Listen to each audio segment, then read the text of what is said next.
Hero గారు మాకు అంటే ఫస్ట్ నేను వేరే 2-3 హీరోని కలిశాను. అంతసేపటికి బడ్జెట్ అంత పెడతా అంటున్నారు కానీ కథ ఏంటని అడగట్లా. నేను గమనించాను, ఓహో వీళ్ళు బడ్జెట్ హీరోస్ అని. ఫస్ట్ హీరో కథని నమ్మి ఒప్పుకున్న హీరో అశోక్ గారు.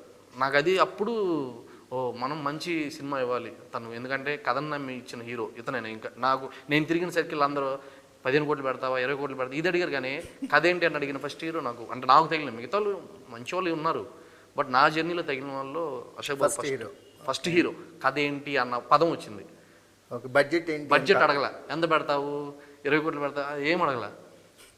అక్కడ మాకు మేము డైరెక్టర్తో ఎప్పుడు అనేవాడిని, స్వామి నువ్వు సరిగ్గా ఆయన మనల్ని నమ్మాడు, డమరకం ఊదామంటే ఇంకా మటాషు మనకి అంటే క్రెడిబిలిటీ పోద్ది కదా. ఆయనకి లైఫ్ నాకు లైఫే, మా హీరోయిన్ గారికి లైఫే. అది కాక తెలుగు హీరోయిన్ ఇంట్రడ్యూస్ చేసాము. సో అన్నీ పాజిటివ్గా ముందుకు వెళ్ళాలంటే మా సీనియర్స్ కూడా ఉన్నారు వెనకంటే బాగా నడిపించారు.